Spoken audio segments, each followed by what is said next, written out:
Universal Orlando podcast is a member of the Mice Chat Podcast Network. MicePod.com. Now, discover the universe, one theme park at a time.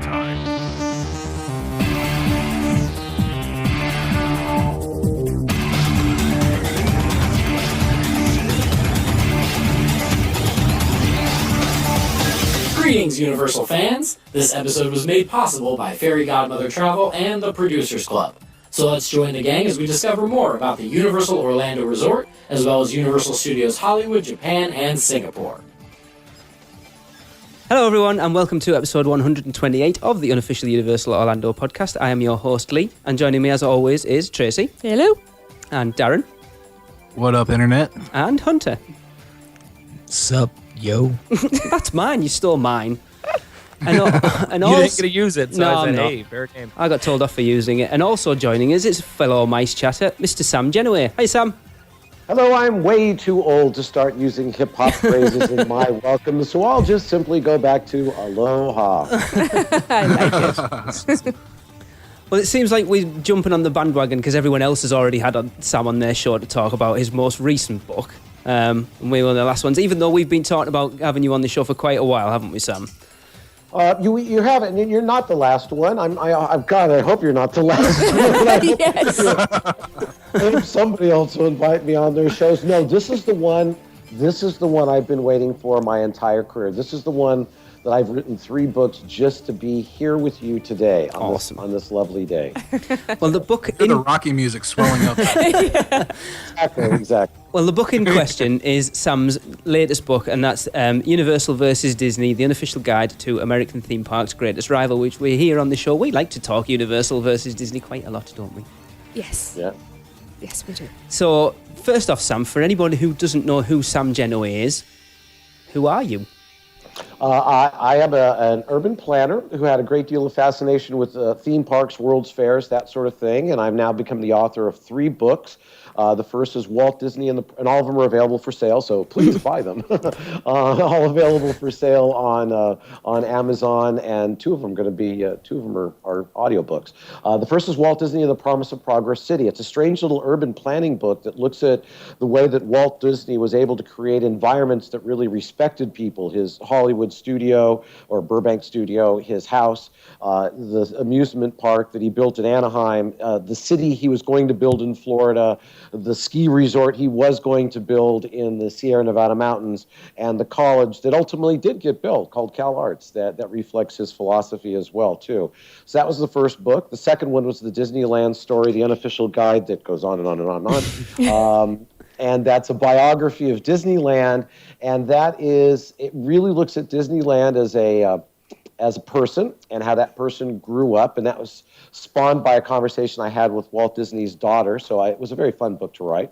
And then this one, the Universal versus Disney, as a Southern Californian, I grew up with visiting Disneyland a lot and going to Universal when somebody from out of town came, and our family wanted to show them Hollywood, but we didn't want to scare them with the real Hollywood, so we went to Universal Studios, which is kind of the Southern California tradition. So there you go. That's who I am. So, obviously, what got you into writing then? How did you go from being an urban planner into writing about the Disney parks and... In urban planners, I mean, Disney is a great thing to learn about urban planning, but in my particular case, I was a commissioner in Pasadena, and I had worked on the expansion of the convention center. That's what I would call my professional hobby at the time. And then when that was completed and my term was up, I was thinking, what else? And it was suggested, why not just go ahead and start writing about Disney stuff, because I had a lot of Disney stuff. So it was fun to write, because normally I would be writing like legal documents and planning documents. So it was sort of fun to write this sort of thing. And then, weirdly enough, Len Testa, the unofficial guide, I wrote to him about a tip that he had in the unofficial guide and said, great tip, didn't work. They changed the system. But he noticed I worked for an urban planning company. And so we became friends and started chatting. And so that's how I started writing. And then I did my blog, and the Mice Chat guys came up and invited me to write the Sam Land column, which I was doing on a fairly regular basis, not so much just because work's gotten busy, and writing books is a lot of work. And I couldn't do it all together. So there's like sporadic Sam Land columns now. But it's fun because it blends tremendously in with my work, because I work with visioning with cities and the creation of urban gathering places and stuff like that. I've done writing for the American Planning Association, so I've been written by peers as well, and I've done a lot of college lectures at landscape architecture and planning schools. So they're not really as separate as you think. There is no downtown urban commercial space anywhere on Earth these days that's probably not influenced somewhat by Disneyland, certainly in the United States. And I would suppose even in the UK, they're always hyper safe, hyper clean. They never were that way in the old days. I wouldn't say they're like that now, to be honest. What now? I wouldn't say they're like that now. Have you been to England before, Sam? It's not clean, and I wouldn't necessarily call it safe either. Okay, all right. No, but in America, everybody's downtowns, they want to be like Disneyland's Main Street. So we have our own little extra police forces in downtowns in America. And we have special street signing and little pop-out parks so that you can sit and you can rest just like you could at Disneyland. So if you want to understand how to build in the United States, which is my primary client, you have to understand how Walt Disney changed the public's expectations for public spaces, and I dare say it's becoming worldwide, because look at Asia, All right, so this is one time. You may be ahead of me on the clock, but you're behind us on this urban planning thing now. Yeah. There you go. And balance is restored. So, Sam, what inspired you to write Universal versus Disney, to put it the right way around? Universal was just, it was something I was interested in. I was interested in the concept of Universal City after writing a lot about Epcot and the Reedy Creek Improvement District and the governance aspects of Florida. And so Universal City, it was here. I had noticed that nobody had really written about it in depth.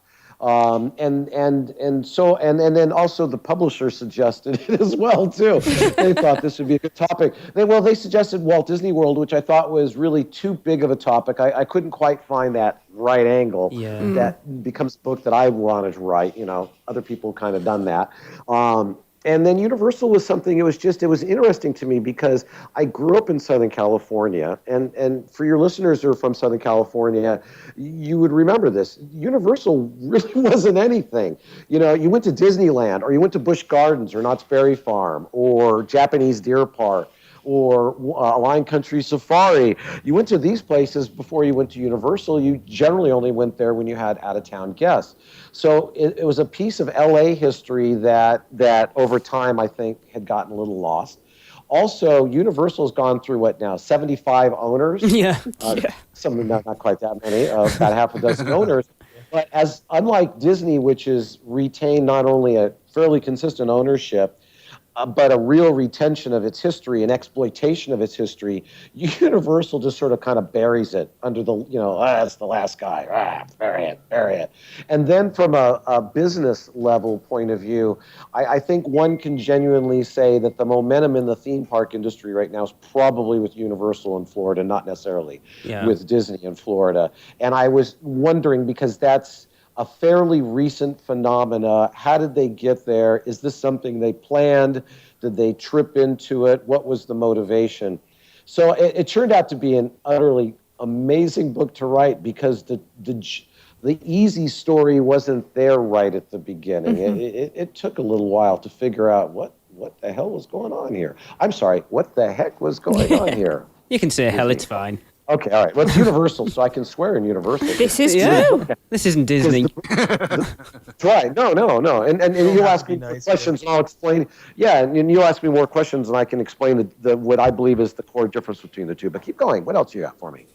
How long does it took you to write this book then? Because I haven't read it yet, but Tracy's ploughed her way through it, and she said it is exhaustive. There's a lot of information in there. Tell me about it. I spent a lot of time on it over a year. And unlike the Disney book, the Disneyland book, where many of the original creators sadly are no longer with us, and that was like a real pure historian review documents kind of thing. Not only was it reviewing documents for this, but most of the people who designed the parks are still alive. And many of them hadn't really been interviewed in detail. People like Peter Alexander and Terry Winnick and Phil Hedema, who wrote the foreword to the book, and Bob Gurr got involved in this, and Gary Goddard in his office. Boy, that was a fun interview. All these guys were great, and I think have been tremendously underappreciated, because as the company had gone through different changes, their additions sort of got erased from history. I also was really fortunate because Alan Dorskin, who's the guy who really kind of started it for MCA, his archives were at the Huntington Library, and I do some research work over at the Huntington Library. And my friend over there said, "Sam, I got these 3 boxes from Universal City. Wow. Will you look through them and tell me what all this is about?" And that was the deed to the property and all the financials of when they first bought the property and the studies for the beginning of the tour. And no one had seen these things since they had been boxed up. And then being a researcher with the Harrison Buzz Price archives, I had been able to basically now for the first time give credit to how Harrison Buzz Price, who worked with Walt Disney, is the guy who really invented what became the Universal Studio Tour in Hollywood. Through his research and the study, they basically followed what he suggested to do for 15 years and made millions and millions and millions of dollars. So I want people to know that too.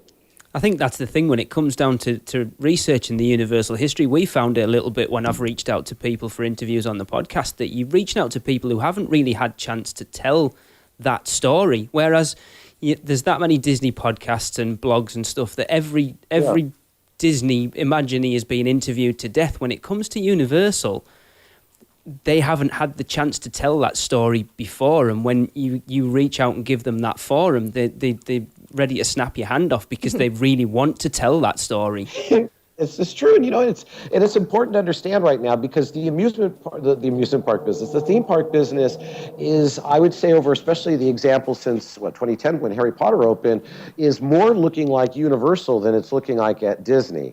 And the funny thing about it is that Universal right now is playing a very old-fashioned Walt Disney kind of story, which is create an environment that is so unique and so special that you could not experience it anywhere else but there, and that you have to pay for that privilege.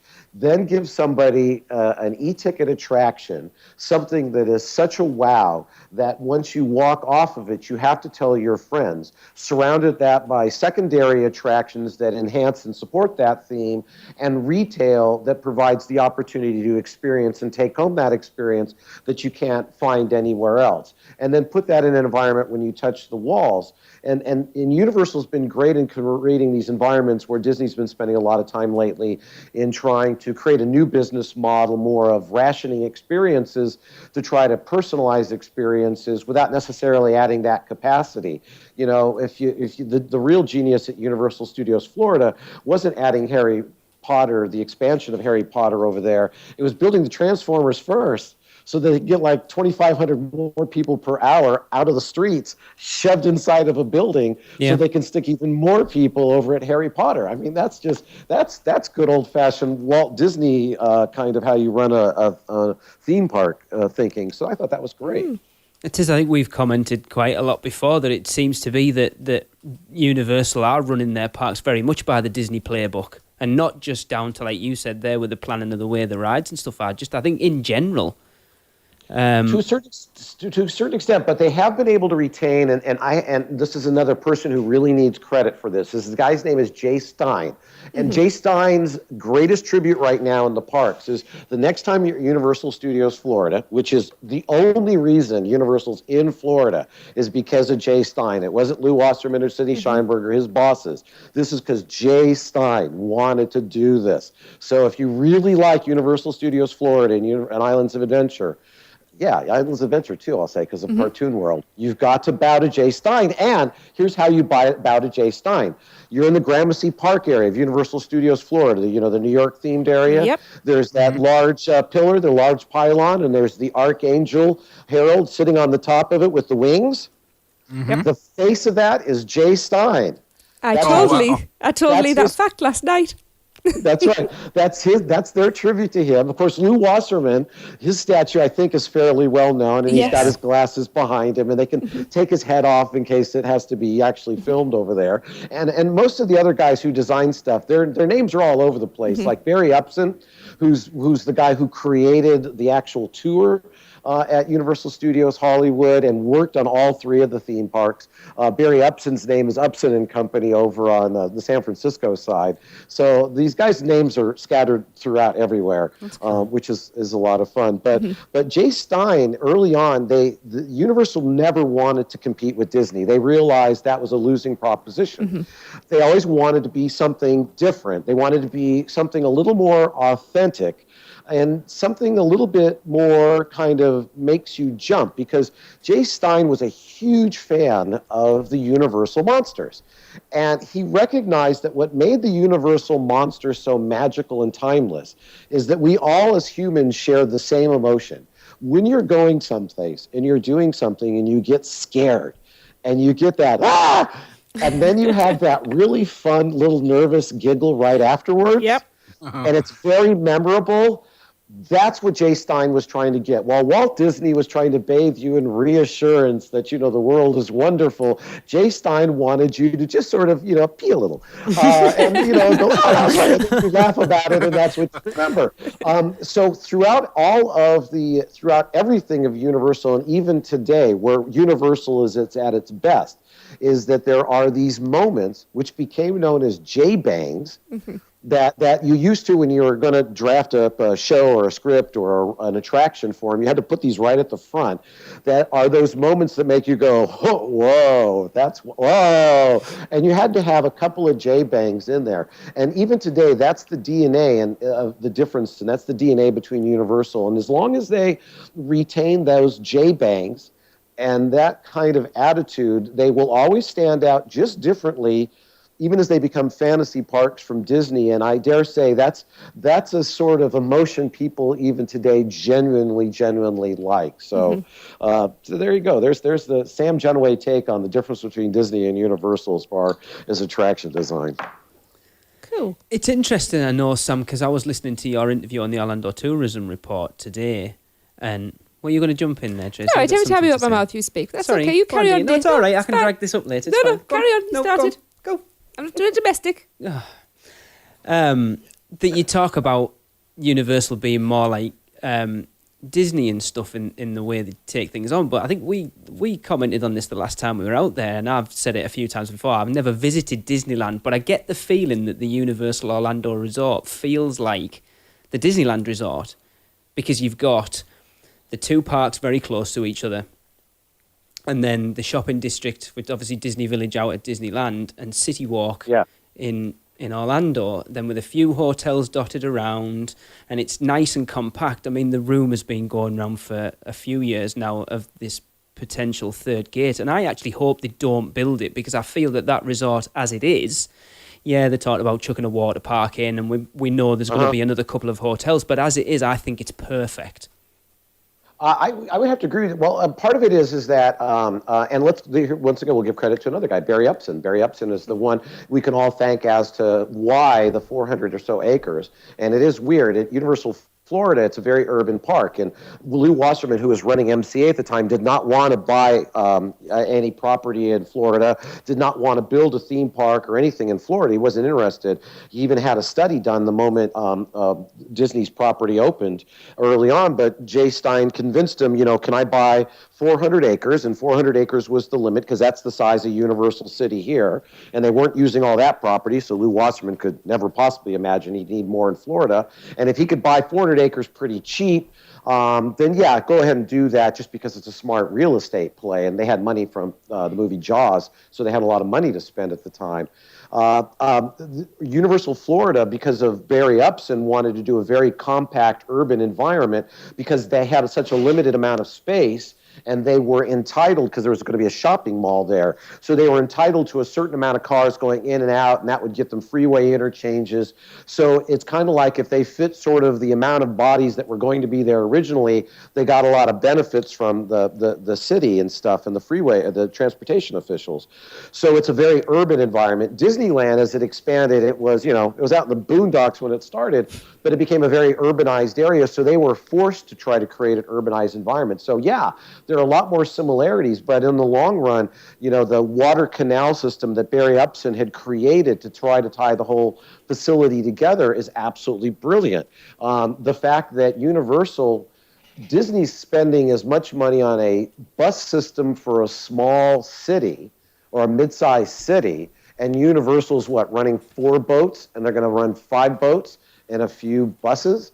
They're so compact and stuff like that over the long run, it's going to be a far more sustainable resort. And I'm 100% with you. Why add the administrative expense of a 3rd gate when you've got 2 overall themed areas that work very, very well with each other, and you've got plenty of property around those 2 parks? You do a water park only because as you expand to a more multi-day resort, it just adds 1 more day on the schedule. But I'm with you. There's no reason to do a 3rd park. I would just keep expanding the 2 until they've run out of room, and that's going to be a long, long time. Yeah. Go on, then I'll take a step back. Everyone else can jump in now. I was just going to go back to, as Lee said, this book has a lot of information in it. And I'm just wondering, how do you begin to write a book like this, and how do you decide what information to put in and what to leave out? That's it. She's asking you this for hints and tips for when she writes her own book. No. I understand. I understand. It's process. I try to approach it like a straight up historian does. So to me, it's a matter of gathering information, trying to get first level sources whenever possible, original documents. Trying to get into sort of those kind of archives, first person interviews, but always take interviews with a grain of salt. It's really hard when you get 2 people claiming the same thing, and you got to try to decide in between the 2 of them. My process is fairly simple in the sense I usually start with an outline that's chronological.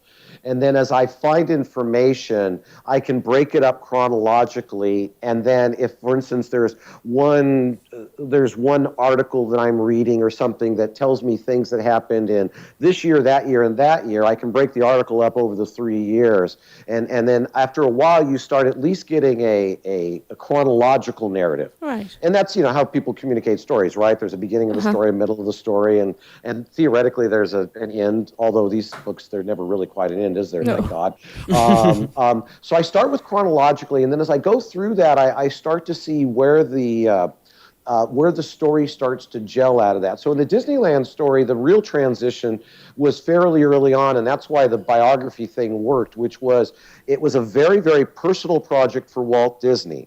Walt Disney died. The tradition of very personal projects for people like that is they disappear and they go away. But somehow or other, Disneyland survived another 50 years. So what is it about Disneyland and Walt Disney and this relationship with that park that allowed it to survive? And even with the people with the worst intentions, have never really screwed up Disneyland. They've done a pretty good, that the place still works really well. So, and then those who really cared about it have done a really good job of maintaining it. So that story popped up. Universal was tough because I tried with a chronological story and it wasn't that. It was the out and out start of it is just a stupid business story.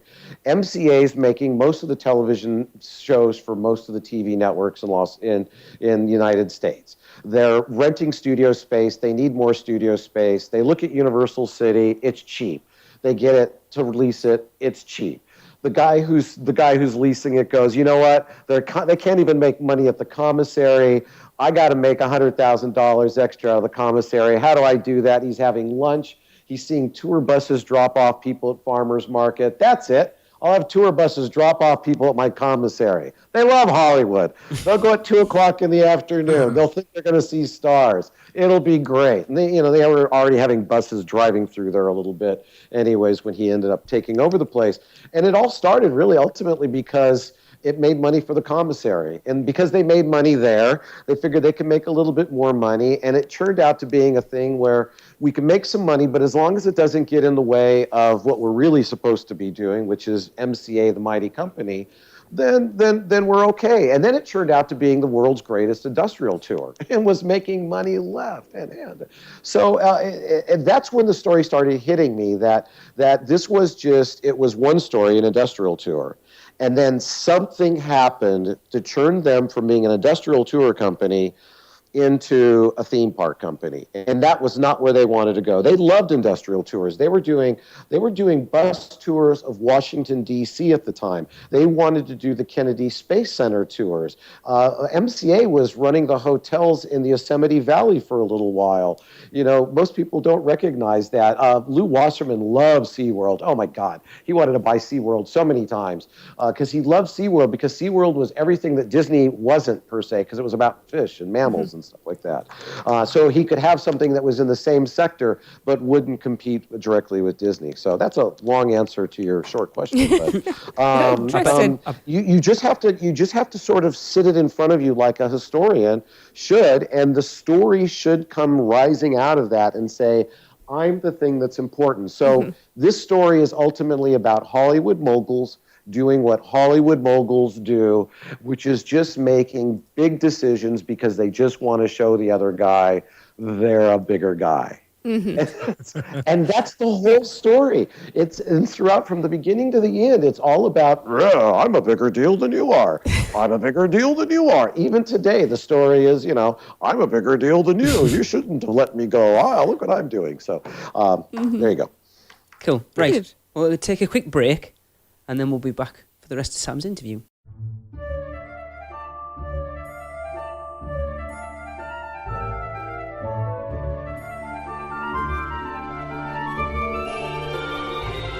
Diagon Alley is open at Universal Studios Florida, and we know all you witches and wizards can't wait to visit. So let our friends at Fairy Godmother Travel deal with the muggles in resort reservations. They are Universal Parks and Resort specialists, as well as an authorised Disney vacation planner, and their service is free to you. From the new Cabana Bay Hotel to those other hotels run by a mouse, Fairy Godmother Travel can book all your Orlando area vacation needs. And make sure to let them know you heard about them because of the UUOP, because every UUOP referral helps us continue to bring you the best Universal coverage. Contact them today by phone on 832-284-4002 or toll free 888-939-642539 or go to fairygodmothertravel.com. Let Fairy Godmother Travel make your next vacation magical.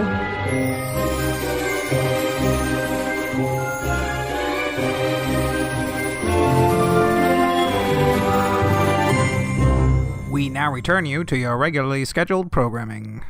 Welcome back, everyone. You are listening to the Unofficial Universal Orlando podcast, and we will continue on our interview with Sam Gennawey about his book, Disney. Oh, it's not Universal versus Disney. Can't remember the rest of it. Me neither. Universal versus Disney, the unofficial guide. That's the best way to look at it. Actually, I've just got it in my hand. I'm just looking, and the cover is really great. It's the two globes. Side by side, it's really cool. Once again, I have to credit the wonderful folks at Keen Communications, who've been my publisher for the last 2 books. They've done a great job with it, and it's the smallest font I've ever seen in a book. But, it is very small. It's the book itself it's shorter than the Disneyland story, but by word count, it's not that much shorter. Right. And when I got these, they could pack like 20 in the same box that 18 fit of the other one. Brilliant. And I was very, very impressed. They're cheap on shipping. But Keen, they came up with the cover. They actually came up with the title. I mean, I always had the working title for me was always the Battle Book. Right. But they're the ones who came up with the title for the book and stuff like that. And it is kind of creepy, isn't it? That you've got the 2 globes there. So another thing for people that are maybe on the fence about getting the book or something, which is crazy, you should definitely get it. Is that it goes into a lot of the history of Universal Hollywood and that developing that park, and that's amazing, and it's not something you see everywhere. So I definitely want to recommend it for that, because you see a lot of the elements from the tram tour that became full rides over at Universal Studios Florida. Yeah. As I'm reading through, it's just amazing to see that kind of thing.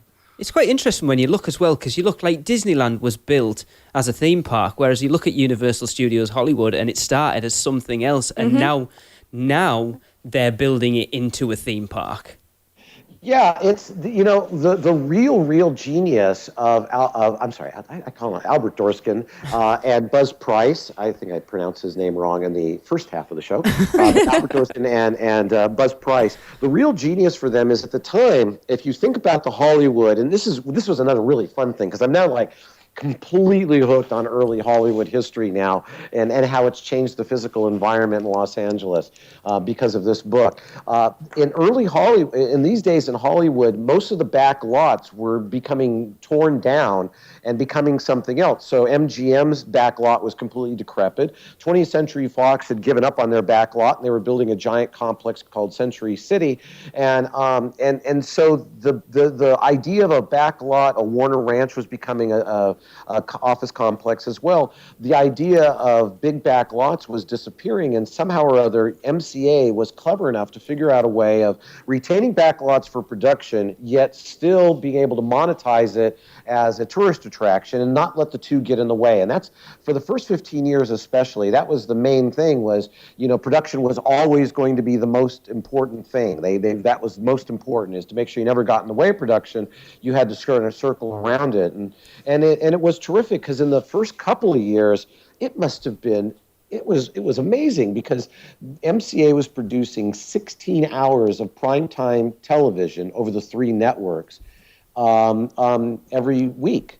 And so when you were on the back lot, you were going to see something being filmed, because they really were filming something.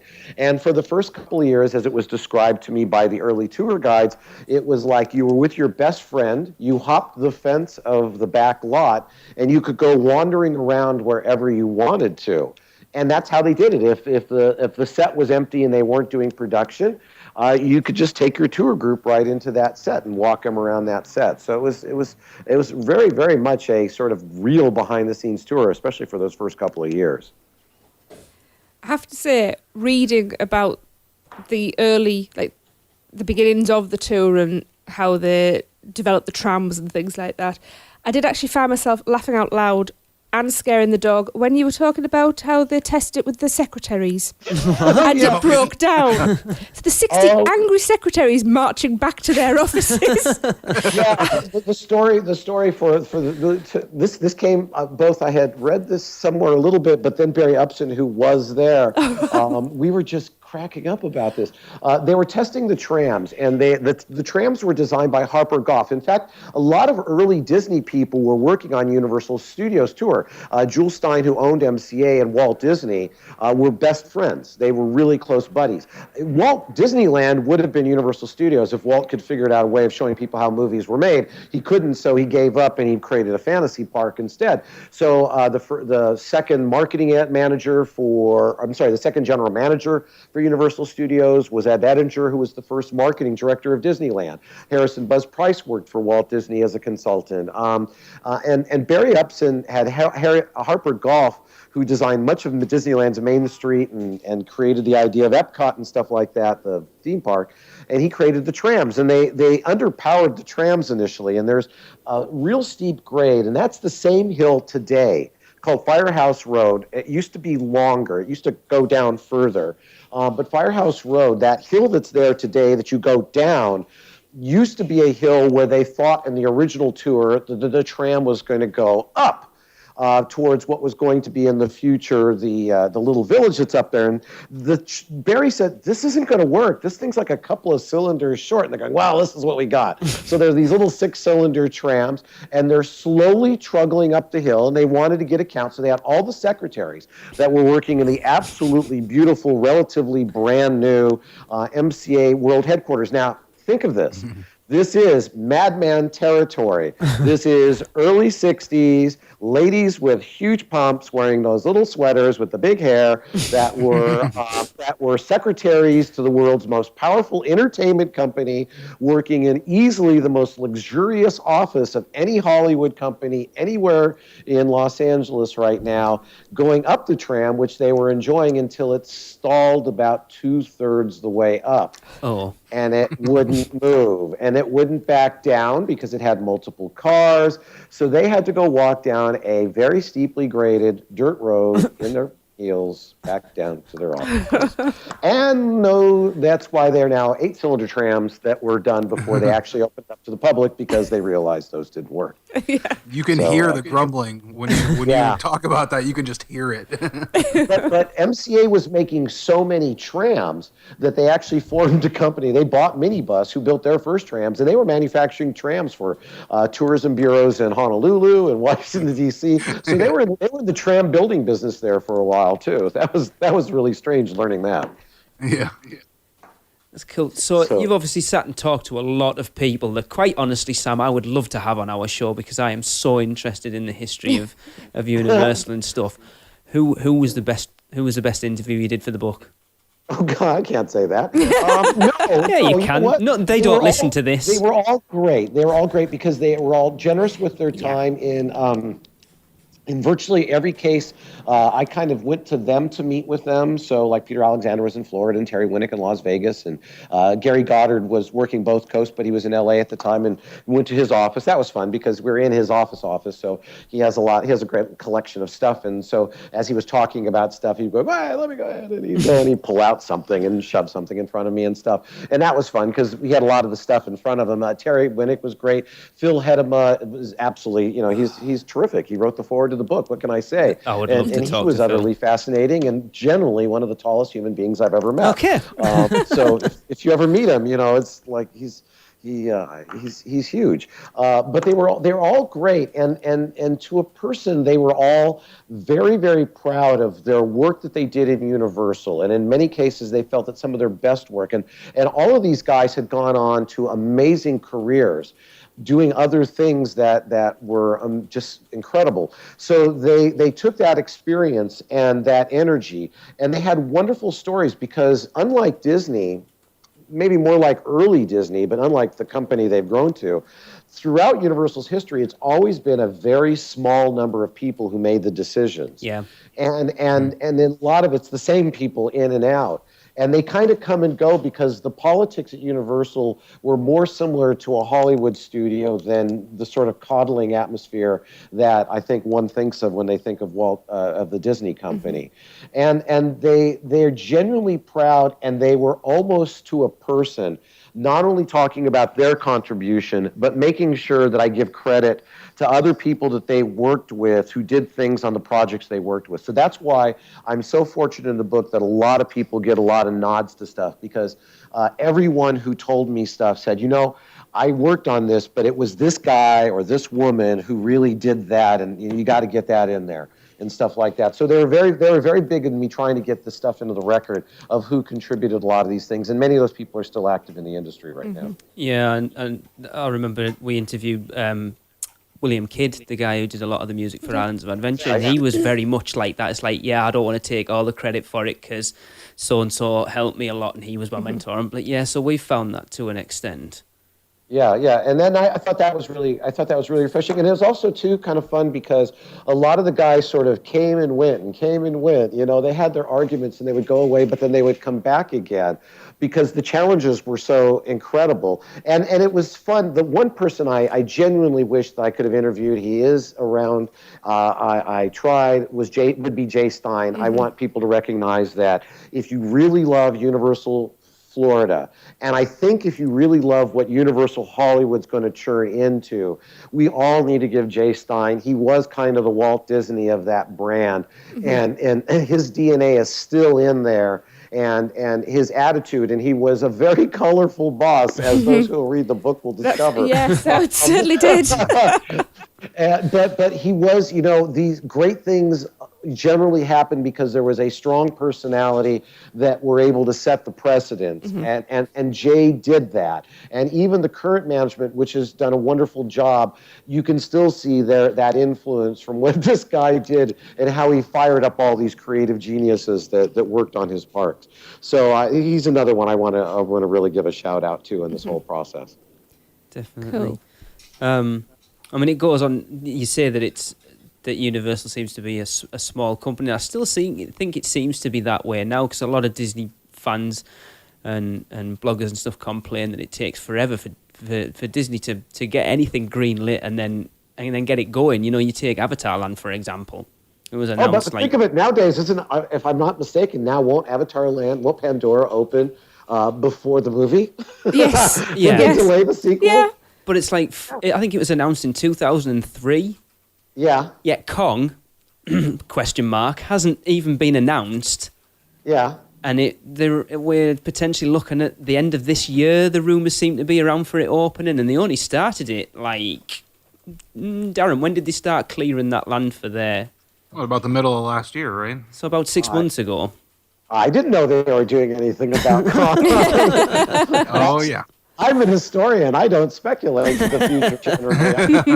Well, whatever that huge show building is on the edge of Jurassic Park, whatever that's going to be. Mm-hmm. It could be a water park. You know. Yes. Well, I've painted it blue, so there you go. They're going to use it as a new conference hall for the hotels that's across the street, if you think of it. There's the good one. All right. I think the Universal Publicity Department generally doesn't like me. I have to confess. Okay. So I don't know why. I don't know what I ever did really to insult them, but their official company line isn't very generally friendly to me, but that's fine because that's why I wrote a book called The Unofficial Guide. That's another invention that to a certain extent, Jay Stein. This one I'll give credit to Peter Alexander, who was fundamental at making many of the things that we really cherished over at Universal City Hollywood, and was one of the principal designers of Universal Studio Florida, which is that Disney had a large bureaucracy built within Imagineering. Universal always worked on a project team basis, which is they had project leader. They would combine the best of the independent talent that happened to be out there at the time. Because they were consultants, it was really easy to whip them. It's hard to do that with employees, but if you're a consultant and you want to keep getting work from a vendor, you tend to jump through hoops a little bit more. There's some very colorful language to that about that from Gary Goddard that's in the book. And that model of being able to bring together small teams, have them work intensely, and then disband those teams and bring them together again for something else is a universal process that Disney's now really starting to use. But that is one of the reasons I think that they can move so fast. They have also, one of the other strengths that Universal has always been driven by is the intellectual property. When Universal has a very strong intellectual property, they tend, and a licensee that is just a real pain about it, 20th Century Fox with the Simpsons stuff and Rowling and Warner Brothers with the Harry Potter stuff, they tend to do absolutely brilliant work. They meet that challenge really well. So I'm really excited to see if there is such a thing as a Kong thing. Who knows? I'm sure Peter Jackson will insist on that. They tend to really step up to the challenge of meeting the need of that strong property owner, because the property owner, I think, trusts that they can tell Universal what to do and it'll get done. I think J.K. set the precedent for that. You see that with Harry Potter. You really see that with the Simpsons, as simple as the Simpsons stuff is. And where the contrast is with the Minions, because the Minions is a Universal-owned property. And although the movie's really cute, and don't get me into it because I'm starting to realize it actually doesn't make sense. Okay, don't spoil it. I've seen it a lot here lately because it's an easy ride for me to get into up here. Well, all right. Here's my one thing. Ponder this: Crew's really not a very nice guy. Think of how many bombs he's manufacturing and who's going to use those bombs. Is this really a message that we want to send our children? Oh, look at these cute little kids. Oh, he's about to get smashed in this really pointless machine. But why? Because we're making bombs to destroy the Earth. I'm getting off of my Minion thing. But if you look at Minion in Hollywood, they tried to shove 2 theaters into the Terminator building. You know, if this was Warner Brothers, they would have put a sound barrier between the theater and the pre-show area. They didn't do that. You can stand in the pre-show area and hear the entire show going on in the theater. And it's those little things. And when you're in the first room, you're supposed to be inside of Crew's living room, but Crew has theatrical lighting up above. So am I in a movie set? Am I in, okay. And then their advertising is you're walking through Universal's first fully themed facades for an attraction. But to get there, you have to walk through the Streets of the World, which was built in 1989. Which was a reproduction of the backlot sets downstairs, which was designed like a real world. So, that's what happens when you spend a year writing about an amusement park. I think that's always going to be the trouble out in Hollywood to a certain extent, is it? Because you're trying to cram a themed park into something that wasn't designed to be a theme park. Oh, I think that they've got the solution to that now. I live in downtown Los Angeles. I live in a very, very 100-year-plus skyscraper in downtown LA. I see so much filming going on down here. I've done the research on it. The reality of it is if you're a movie company, it's cheaper to come out here in the real world and to film in the real world than it is to film on the back lot at Universal. That's why, how many of you ever taken the back lot tour on a weekday and actually seen something being filmed that was something more than a commercial? It doesn't happen. Maybe the European section, because it works good for time period stuff. But certainly the main streets and stuff are used for bit shots and stuff, because Hollywood production has either moved off-site or it's moved inside on green or blue screens. So the technology is such that the back lot is, if you forgive me, the back lot is starting to become redundant. It is becoming unnecessary. So what happens with Universal is that as long as they can figure out ways of containing the show so that it doesn't be a bother to the neighbors, then the show can start to take place downstairs. And I think we'll see that when they open up with the nighttime tour. They're going to start to demonstrate how they can, for the third time, a nighttime tour in Hollywood. They've done this twice before. This will be the third try. This time, I think they can get it right, because they can contain the show in such a way that it doesn't disturb the neighbors at night. And now, all of a sudden, the theme park's not only on the hill, but it can expand in the downstairs, because then it becomes exactly like Universal Studio Florida, which, if you think about it, the basic premise there is you get to walk around the back lot. Now you get to walk around the back lot. They have inlet space. So there's my one future prediction for Universal Studios Hollywood, is that as the back lot becomes unnecessary, they have a lot of land. Okay. All speculation. So don't send me that. So don't fly that Universal black helicopter over my house again. It keeps I know it's you. The Disney helicopter's gone away. It's now the Universal helicopter. Do you think there is a genuine competition in-house then? Because, like, between the fans, everyone's like, oh, Disney fans are all, oh, don't go to Universal because you don't like it. And we're a little bit, Hunter's sat being very quiet for the last 40 minutes, will disagree with me here, but we're a little bit the other way around, where it's like, Disney. I mean, I'll be honest, Sam, we're going out to Orlando again this year. We're only managing to get out for a week, and we're spending the whole week on Universal property. We're not going to Disney at all. You know what? Last year, I went to Florida twice, and I didn't go to Disney either time. There's a really, really good friend of mine who is very influential in the web world, and I'm not going to mention their name, who says that this year is the first year that they're not going to Walt Disney World in something like maybe 15 years. Wow. That they're only going to Universal. I don't see it so much in LA, because Disneyland still sort of has it up on Universal City here. But I always see it in Florida now. The telltale sign for me is that if you're at Disney World and you see kids wearing Thing 1, Thing 2 shirts, yes, that means they went to Universal first. That was us. I know that through the research through Unofficial Guide and just the Florida tourism. It's showing that Disney's starting to lose out a day or here, a day there. People are starting to put Universal at the beginning of their agenda as opposed to at the end of their agenda now. So that means if they're there, that means they're spending a lot of per capita dollars that Disney's missing out on, because they've shot their wad on all these, like my slithering bag that I walk everywhere. I wear a slithering tie now to Disney Talks. Seeing any Brilliant. So I figured slithering, I can get away with that. within the industry, I think that there's a sense that there's a momentum at Universal, and that maybe that Disney will rise to the challenge. Internally, I don't know. I think that I'm sure that Universal is having fun sticking it to Disney right now, probably more than Disney's enjoying getting stuck. But they're very focused on what they do, and they're really trying to.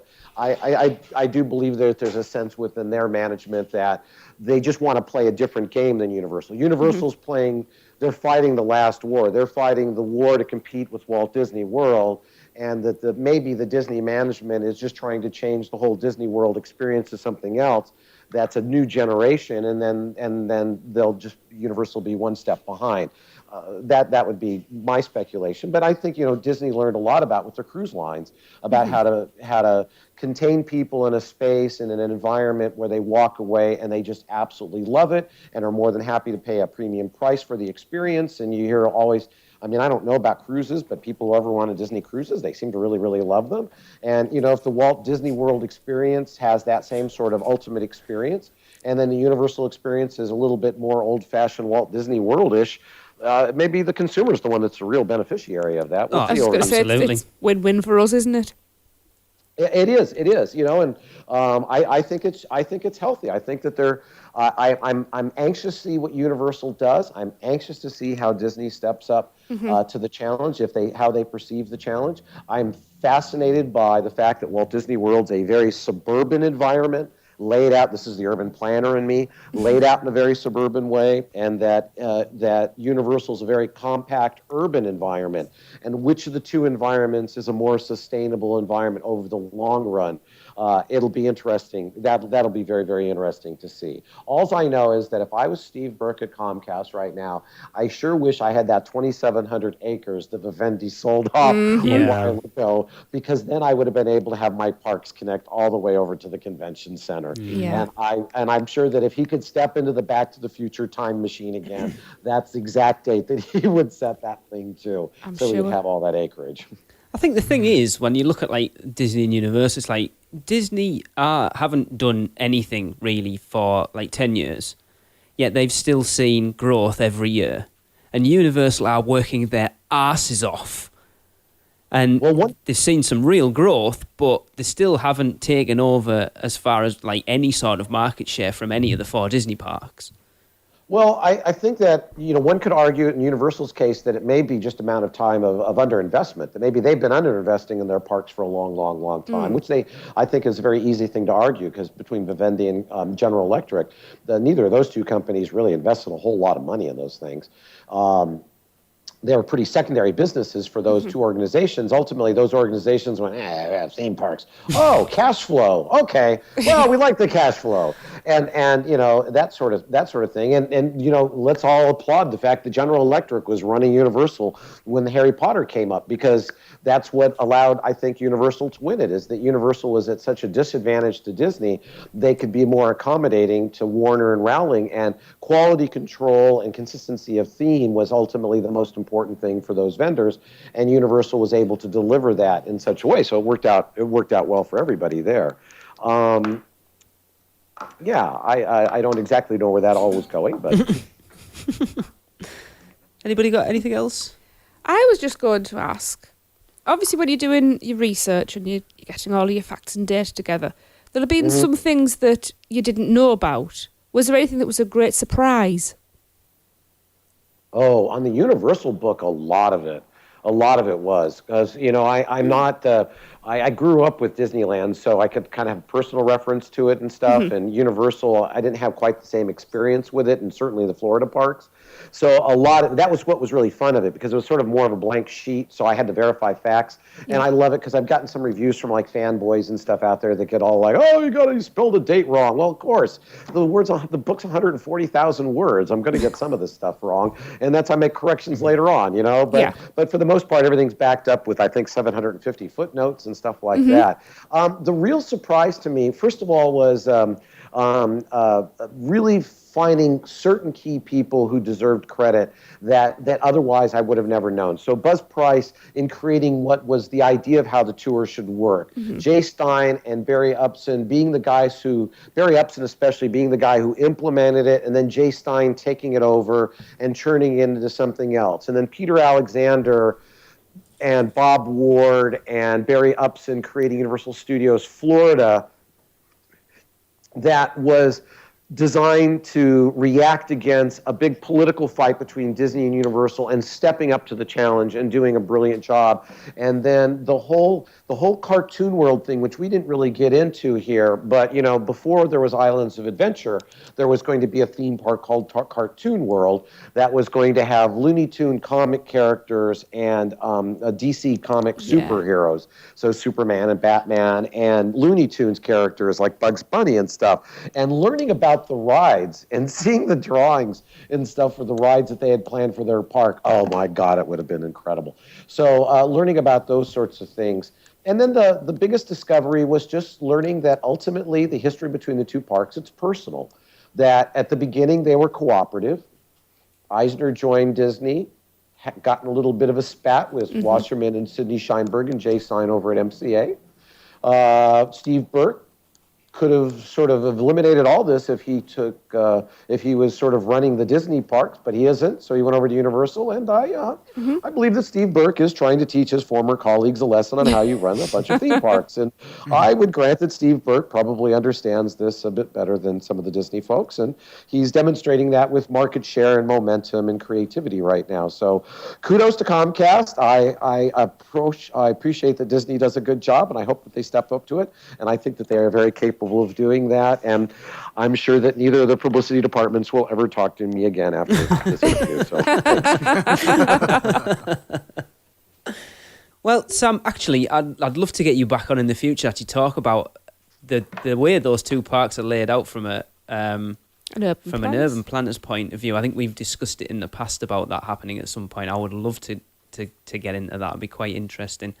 I would love that. That would be great. It's neat. The fact is, think of it, you guys wouldn't have been here many years ago, but you not only are here, but you're active and very, very popular because there's a real interest. And the design concepts behind the two parks is, to me, utterly fascinating. That was the main reason why I write this stuff, is how and why did it all fit together. I cannot go back to either of those parks and look at them nearly the same way again now that I understand why they're laid out that way. So, yes, please do. Please invite me back. That'd be great. I'd be honored. Two very different parks as well.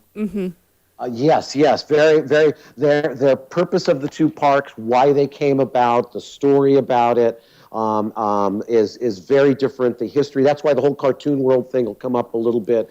I will give you one little one for your listeners. The next time you guys, and this one just blew my mind. Okay. All right, I think you all know that there's like an epicenter to Marvel Superhero Island, right? There was a comet that flashed down and everything exploded out from that, right? You all on the page with me on that one? Yeah. Okay, all right. So that one's obvious. That one's obvious. The one that's not obvious, that's just sheer brilliance.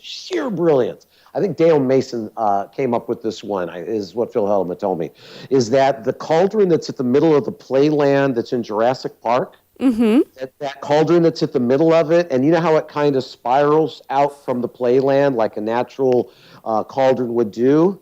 If you look at an aerial of the entire land, including the Jurassic Park ride, that cauldron is the center of the entire land, and the entire land is organized around that spiral. Awesome. Oh, wow. So there you go. Just take a look at it. When I went the last time, my jaw was dropping going, wow, it's hard to spot, but if you really look closely, you go, wow, this is really, really cool. And then if you ever wondered why Jurassic Park, the building is bent slightly because it mimics the one in Hollywood, well, it wasn't supposed to be bent, but the one in Hollywood, they had there was an oak tree that was there, and they couldn't cut the oak tree down because the law wouldn't let them. So they left the oak tree. Now the oak tree has died. So, but because they had the blueprints, it was easy to do the Florida one. So that's why the buildings aren't exactly like that. Because it's like, well, we did it once. Why re-engineer it? Transformers. We did it once. Yeah, well, the cue's different. Big deal. All right, everything else is the same. So, all right, I said it. I go on. You're closing your show. Well, brilliant. Sam, it's been an absolute blast. Thank you. Really enjoyed it. I has. can't wait to get into that book. Now Tracy's finished it, is next Yes. on my agenda. Very good. Well, thank you very much for having me on. I really appreciate it. Well, why Really don't you enjoyed tell it. everyone where you can buy that book from so everyone else can go and enjoy it as well? Yes, the Universal versus Disney, the unofficial guide to, I have to look at it myself, the American Theme Parks Greatest Rivalry is available at all fine bookstores, Amazon.com, Barnes & Noble. It's available both in Kindle format, paperback format, and starting on Saturday, they started recording the audiobook. Wow. So there'll be an audiobook version of this thing coming out here fairly soon as well, too. So I really appreciate the support. I wish you guys a lot of luck. I think that the Universal story is a fun one to tell, and I'm glad that you're out there and talking to the people and getting that story. I think it helps everybody appreciate the parks a lot more, and they are helping to drive the industry, so it's a good thing to know. That was our plan right from the beginning. Yes. Cool. Excellent. Brilliant. Thanks, They all Sam. have accents, too, which is great. Thank you very much. Right, so that'll do it for episode 128. Go out and buy Sam's book. Or else. Or else. So for Tracy, Darren, Hunter, and Sam, even though Hunter, I don't even think he's spoken in the entire thing, he is sat there listening. I am Lee, and this has been the Unofficial Universal Orlando podcast. Well, that wraps up another Unofficial Universal Orlando podcast. Be sure to follow us on Facebook, Twitter, Instagram, Pinterest, and YouTube. Just search the word UUO Podcast. We'd love to hear from you, so if you've seen something hilarious in the parks, let us know for our Funny Schmidt segment. And if you've had a great experience with a team member, we want to hear about that too. So to get in touch with us, email us at podcast@uuopodcast.com or record us a message at speakpipe.com/uuopodcast. Please subscribe to us on iTunes and rate and review the show. That would be amazing. Not an Apple user? No problem. You can find us on Stitcher, at uuopodcast.libsyn.com, as well as many other podcast apps. And don't forget to check out our sponsors, Fairy Godmother Travel, for all your Universal vacation needs. Head over to our partner site, micechat.com, for even more theme park news, and check out micepod.com. So until next time, be adventurous. This has been a MicePod.com presentation. MiceChat.com.